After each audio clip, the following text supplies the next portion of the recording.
महापुराण की कथा कहती है, यदि राहु है, केतु है, शनि है, मंगल है, बुध है, शुक्र है, शनि है, आपको कोई भी ग्रह परेशान कर रहा है, आपके जीवन में कोई ग्रह अगर अनिष्टकारी है, आपके जीवन में अगर कोई ग्रह अनिष्टता प्रदान कर रहा है, तो निवेदन है शंकर के मंदिर में जो कलश लेकर आप जाएं, जल लेकर जाएं, उस कलश में मात्र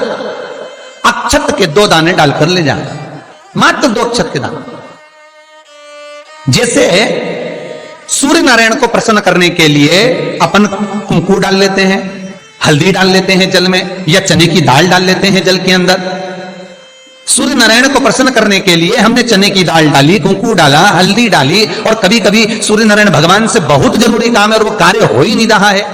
या तन पर कोई रोग हो गया है, तो उसको मिटाने के लिए कई बार हमने भगवान सूर्य को अर्घ देते समय सफेद फूल भी डाला है, कभी लाल फूल भी डाला है।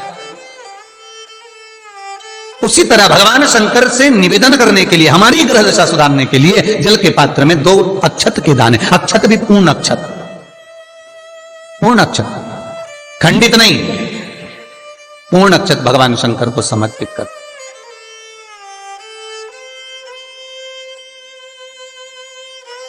और बाबा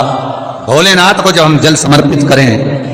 तो राहु, केतु, मंगल, शनि, शुक्र, बृहस्पति जितने ग्रह हैं सब अनुकूल हो जाते हैं महाराज, सब अनुकूल, सारे अनुकूल। ये उसके लिए जो बच्चा पढ़ने में कमजोर हो, जिसका विवेक काम नहीं कर रहा हो, जो बच्चे की बुद्धि विद्या अध्ययन में नहीं रमती हो, लगती ही नहीं हो, महाराज तांबे के कलश में जल लीजिए, उस जल में अक्षत के 7 दाने डाल लीजिए। तांबे के कलश में जल हो, जल में अक्षत के 7 दाने, ये जो 7 दाने अक्षत के आप डालेंगे, जो बच्चा पढ़ने में कमजोर हो, विद्या में कमजोर हो, या बुद्धि या विवेक से कमजोर हो, मैं उनके लिए भी कहूंगा जिनकी बुद्धि काम नहीं करती, जो मानसिक विकलांगता के प्रति, या कई लोगों से मैं निवेदन करूंगा कि मान लो आज आपका मन शांत नहीं है, आज आपकी बुद्धि शांत नहीं है, आज आपका चित्त शांत नहीं है, आज आपका विवेक शांत नहीं है, बहुत क्रोध आ रहा है, चिड़चिड़ प्रवृत्ति हो रही, घर में अच्छा नहीं लग रहा,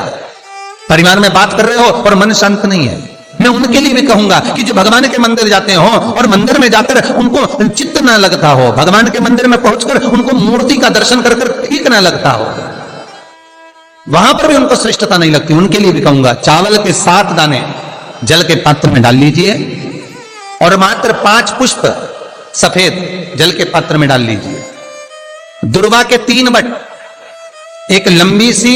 यहां तो अभी दुर्वा नहीं है, पर एक लंबी सी जो दुर्वा होती है, दुर्वा में 3 गांठ पड़े, लंबी डंडी होगी तो 3 गांठ अपने आप आ जाएगी, 3 बट वाली दुर्वा उस जल के अंदर डाल लीजिए,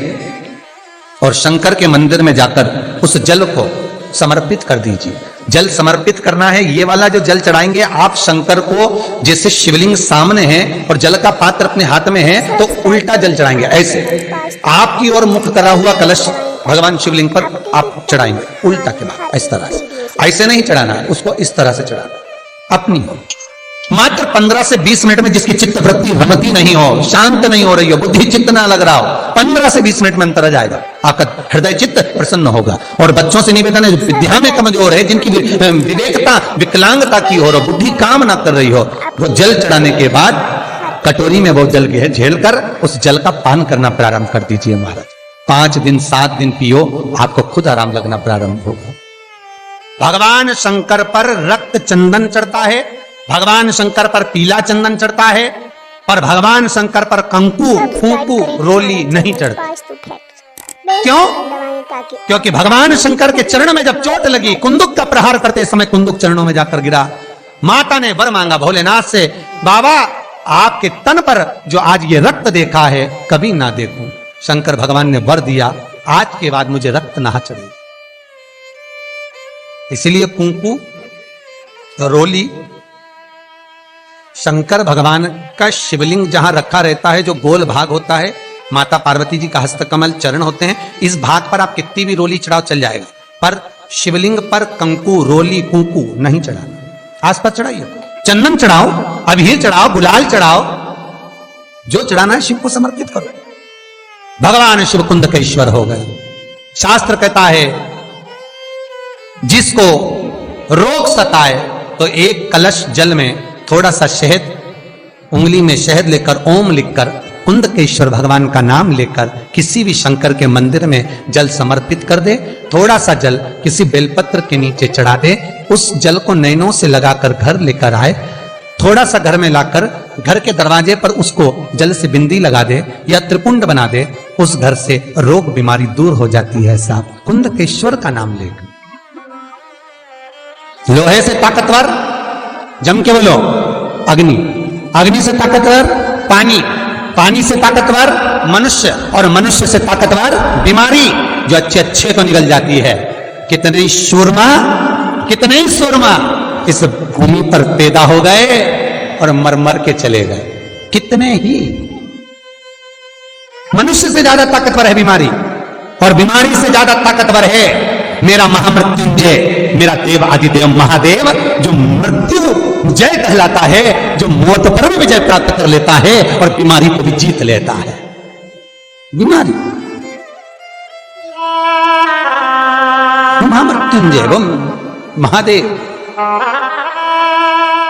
हम कई बार कहते हैं अगर कैंसर जैसा रोग भी हो गया, बहुत बड़ी बीमारी हो गई, आपको नहीं सद रहा और कैंसर जैसा रोग हो गया, कहीं आप जाएं डॉक्टर को दिखाएं, मना नहीं है, और उसकी टेबलेट लेने से पहले इस महादेव के चरणों की टेबलेट जरूर लेना, उसकी औषधि जरूर लेना। एक बार जहां शिव और सती का विवाह सतयुग में हुआ था, त्रिजुगी नारायण में, हम पार्वती के विवाह की बात नहीं कर रहे, हम सती के विवाह की बात कर रहे। जिस भूमि पर त्रिजुगी नारायण में शिव और सती का विवाह हुआ था, जहां दक्ष प्रजापति ने माता सती का मंगल पाणी ग्रहण संस्कार करवाया था, कन्यादान किया था, भगवान शंकर और सती के विवाह की अग्नि आज तक जल रही है त्रिजुगी नारायण में। केदारनाथ जी जाते हैं, उसके पहले गौरीकुंड आता है, गौरीकुंड से लेफ्ट में 8 किलोमीटर की 10 किलोमीटर की दूरी पर त्रिजुगी नारायण है। त्रिजुगी नारायण में जहां पर भगवान शंकर और सती ने फेरे लिए थे,